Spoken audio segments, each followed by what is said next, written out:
Hello friends, welcome to our YouTube channel Vidya Haq से। दोस्तों, कैसे हो आप सब।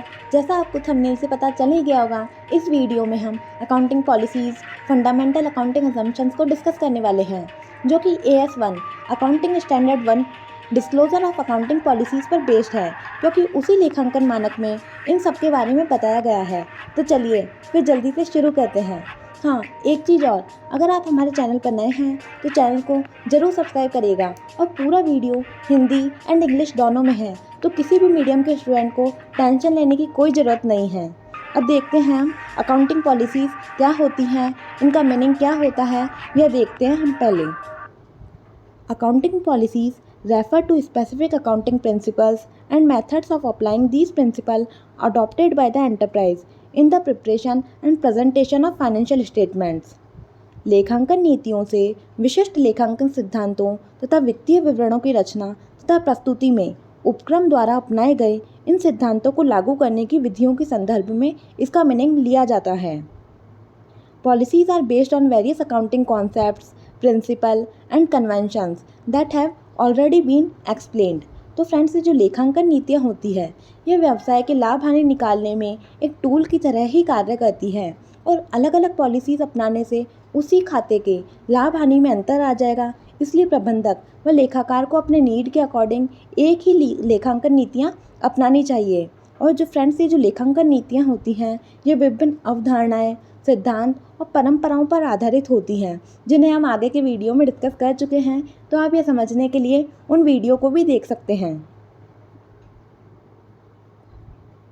There is no single list of accounting policies which are applicable to all enterprise in all circumstances। Enterprises operate in diverse and complex environmental situations, and so they have to adopt various policies। लेखांकन नीतियों की कोई भी ऐसी एकाकी सूची नहीं है जो सभी परिस्थितियों में सभी उपक्रम पर लागू की जा सके। फ्रेंड्स, ये अलग अलग लेखांकन नीतियाँ होती हैं, एक ही नहीं होती कि हम बोल दें कि ये एक ही लेखांकन नीति है और यही सभी उपक्रम पर लागू हो जाएगी, तो ऐसा नहीं होता है। उपक्रम विविध तथा जटिल वातावरणीय परिस्थितियों में काम करते हैं तथा इसलिए उनको विभिन्न नीतियाँ अपनानी होती हैं। नीतियाँ विभिन्न लेखांकन अवधारणाओं, सिद्धांतों तथा परंपराओं पर आधारित होती हैं। फ्रेंड्स, ये जो कोई भी ऐसी पॉलिसीज़ नहीं है जो सभी एंटिटीज़ में समान रूप से लागू हो जाए। ये सब मैनेजमेंट की नीड और बिजनेस पर ही डिपेंड करता है कि कौन सी पॉलिसीज़ को अपनानी चाहिए और किस पॉलिसीज़ को अपनानी नहीं चाहिए। अब फ्रेंड्स, बात आती है एरियाज़ की, कि कौन से ऐसे क्षेत्र हैं जहाँ पर विभिन्न लेखांकन नीतियों का निरंतर उपयोग होता है। The areas where in different accounting policies are frequently encountered. मतलब कि ऐसे क्षेत्र जिनमें विभिन्न लेखांकन नीतियों का निरंतर उपयोग पड़ता है। ये ऐसे क्षेत्र होते हैं जहाँ अलग अलग लेखांकन नीतियाँ अपनाई जाती हैं। इसमें से फ्रेंड्स फर्स्ट है जैसे कि methods of depreciation, depletion and amortisation. हास रिक्तीकरण तथा अपलेखन की विधियाँ। फ्रेंड्स, ये जो होता है हास मतलब कि डेप्रिसिएशन, इसमें कोई भी एंटिटी हो गई, ये कोई सरल रेखा विधि मतलब कि SLM या फिर स्ट्रेट लाइन मेथड को अपनाता है, और कोई जो एंटिटी है वो अपलिखित मूल्य विधि मतलब कि WDV return down value method को अपना सकता है।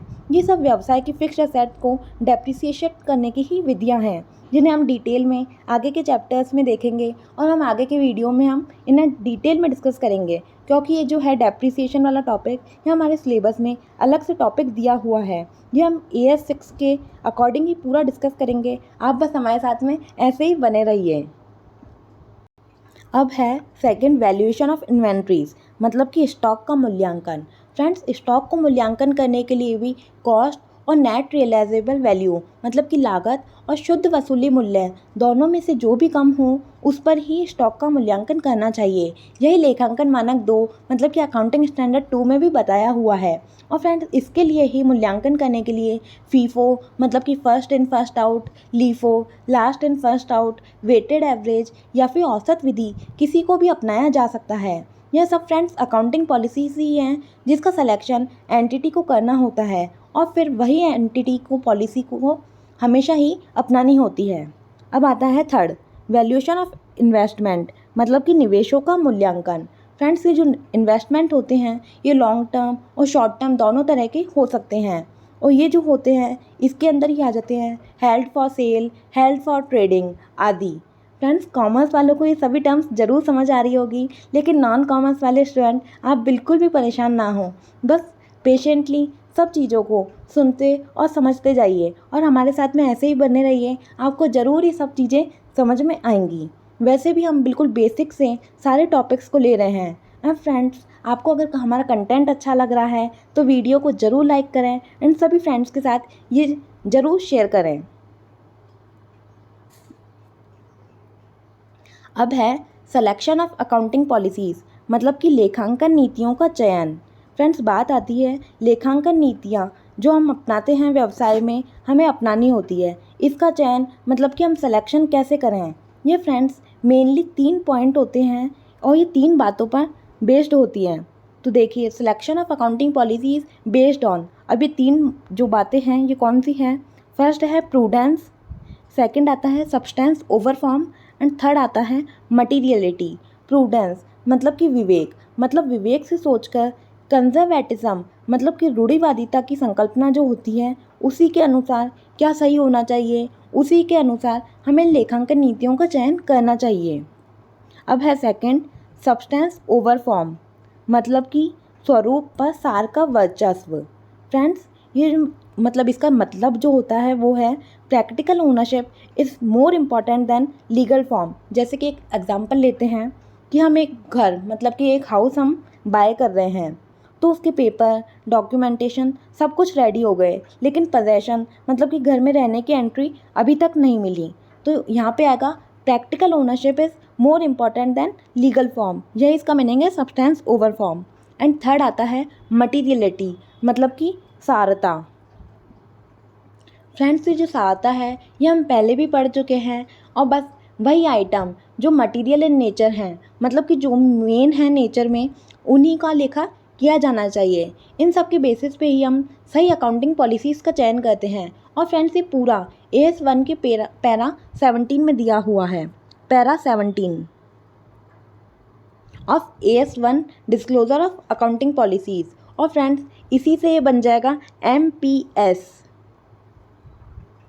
MPS में M से मटीरियलिटी, P से प्रूडेंस एंड S से सब्सटेंस ओवर फ्रॉम। और फ्रेंड्स, इसी से ट्रिक बन गई कि 17 की एज में हम MPS से पास हुए। MPS से आप ऐसे ध्यान रख सकते हैं, माहेश्वरी पब्लिक स्कूल, तो 17 की उम्र में MPS से पास हुए। Friends,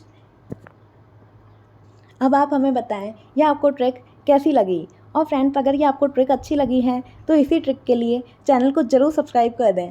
almost 70 to 80% student video देखकर चैनल सब्सक्राइब नहीं करते हैं। और फ्रेंड्स, अभी आप इस वीडियो में एंड तक पूरा बने ही रहिए, आगे और भी ऐसी ही ट्रिक्स हैं। और फ्रेंड्स, सबसे इम्पॉर्टेंट बात इसमें कि हमें ऐसी पॉलिसी सेलेक्ट करनी चाहिए जो कि बिज़नेस की बैलेंस शीट और P&L में सही लाभ हानि, व्यापार का सही व उचित मतलब कि ट्रू एंड फेयर व्यू प्रदर्शित करें। आई होप फ्रेंड्स ये सब चीज़ें आपको इजीली समझ आ रही होंगी।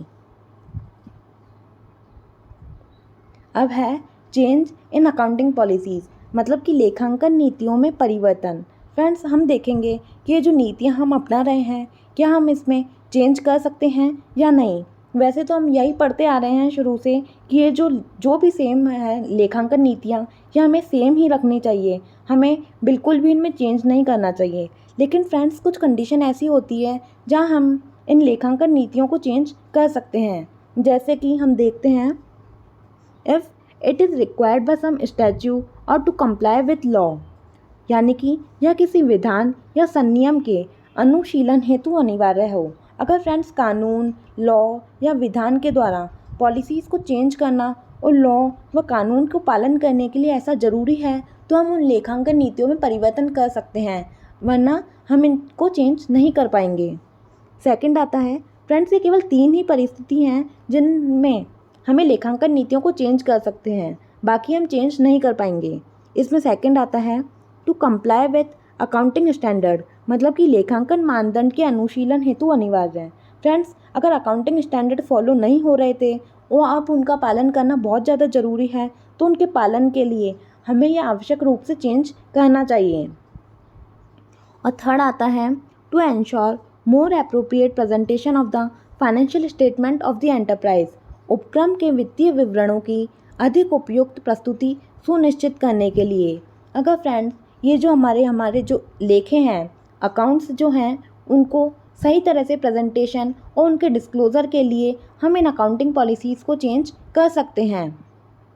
अगर फ्रेंड्स इन पॉलिसीज़ को चेंज करने से अकाउंट के प्रेजेंटेशन पर सही और अच्छा इफेक्ट पड़ सकता है तो ही हम लेखांकन नीतियों को चेंज करेंगे। इसके अलावा हम कोई भी सिचुएशन या परिस्थिति में इनको चेंज नहीं कर पाएंगे। इन्हें फ्रेंड्स आप बहुत ही अच्छे से ध्यान से समझिएगा और इन्हें आप बहुत ध्यान रखिएगा, क्योंकि यहाँ से थ्योरी बेस्ड क्वेश्चन आपके एग्ज़ाम में पूछ लिए जाते हैं। और फ्रेंड्स आप इसके अलावा हमारे सोशल मीडिया प्लेटफॉर्म जैसे कि फेसबुक, इंस्टाग्राम और टेलीग्राम ग्रुप से भी जुड़ सकते हैं, जिसका लिंक इसी वीडियो के डिस्क्रिप्शन बॉक्स में दे रखा है। और फ्रेंड्स टेलीग्राम ग्रुप पे हम डेली क्विज़ भी करवाते हैं, तो उसमें भी आप ज़रूर जुड़ सकते हैं।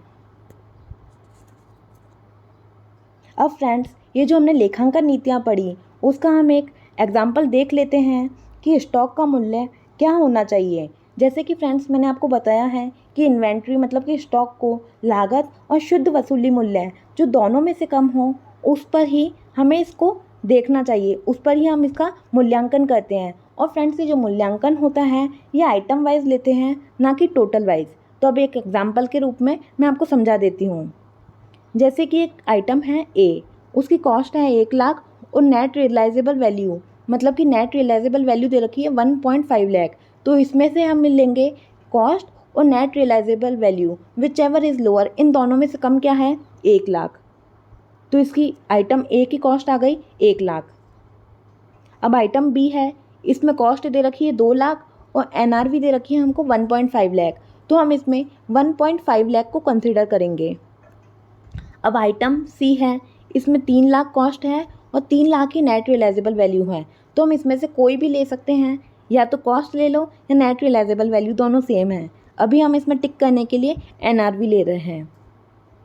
अब आइटम डी है, इसमें कॉस्ट दे रखी है 4,00,000 और नेट रियलाइजेबल वैल्यू दे रखी है 2.5 लाख। तो इन दोनों में से कम होगा 2,50,000, तो हम इसको ले लेंगे।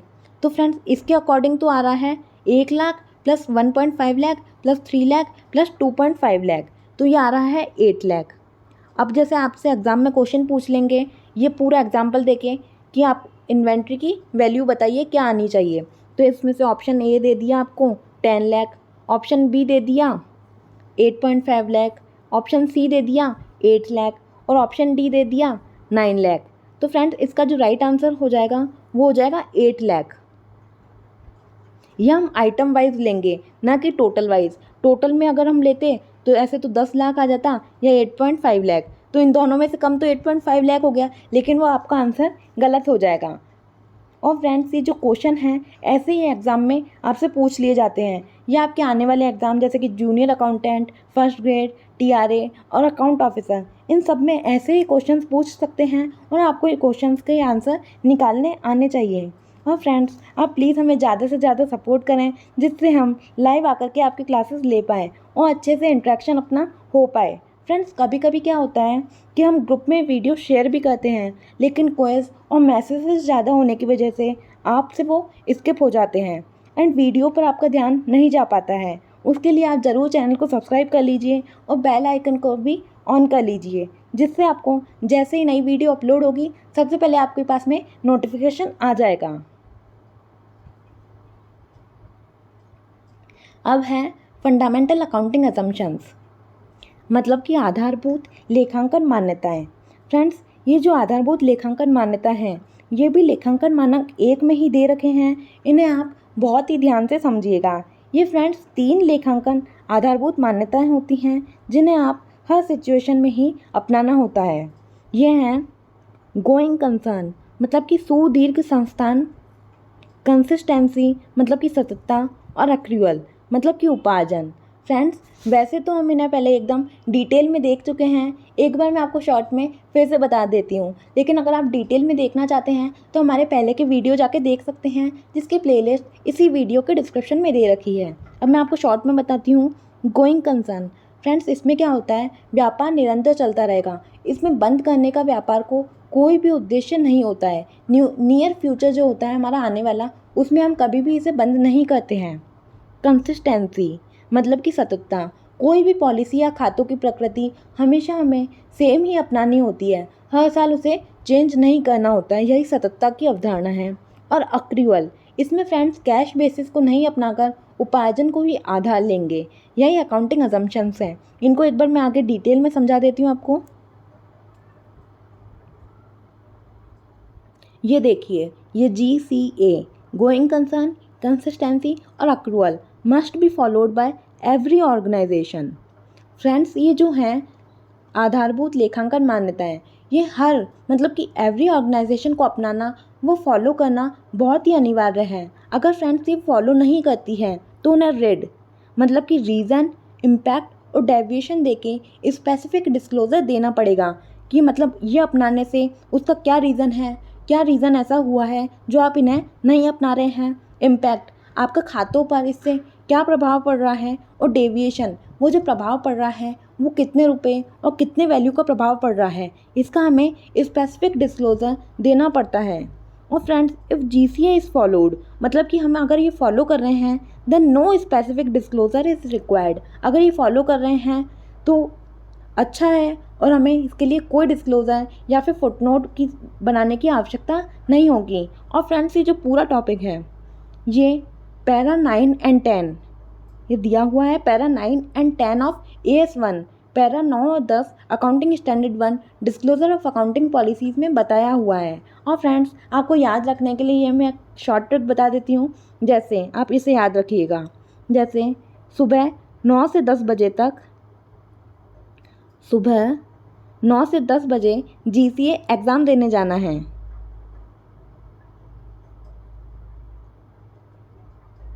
आप याद रखिएगा, सुबह 9 से 10 बजे GCA एग्ज़ाम देने जाना है। GCA आप बोल सकते हैं गवर्नमेंट कॉलेज अजमेर। जैसे कि हमारा एग्ज़ाम होता है सुबह 9 से 10 बजे, जो हमारे फर्स्ट ईयर वगैरह के एग्ज़ाम होते हैं, तो आप इस ट्रिक को याद रखिएगा।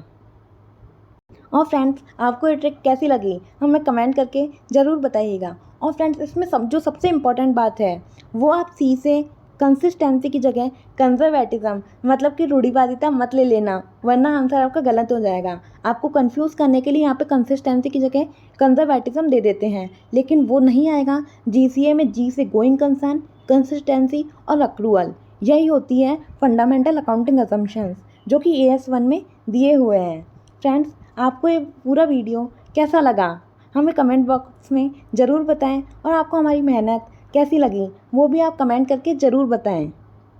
फ्रेंड्स, अगर आपको हमारा कंटेंट हिंदी और इंग्लिश दोनों में पसंद आया है तो प्लीज़ वीडियो को थम्स अप ज़रूर दें और चैनल को भी ज़रूर सब्सक्राइब कर लें। और अब हम इसके नेक्स्ट वीडियो में इसी के सारे MCQ को देखने वाले हैं।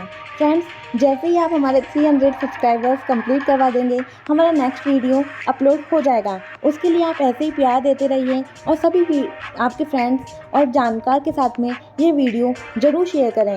और फ्रेंड्स, इसके अलावा आप हमारे जूनियर अकाउंटेंट के लिए कौन से सब्जेक्ट पढ़ना चाहते हैं वो भी आप हमें ज़रूर बताएं, जिससे कि हम वो वीडियो भी आपके साथ में ला पाएँ। और फ्रेंड्स, आप हमारे टेलीग्राम ग्रुप से भी ज़रूर जुड़ें, जिसका लिंक इसी वीडियो के डिस्क्रिप्शन बॉक्स में दे रखा है। विद्या अक्से is always with you. Thanks for watching.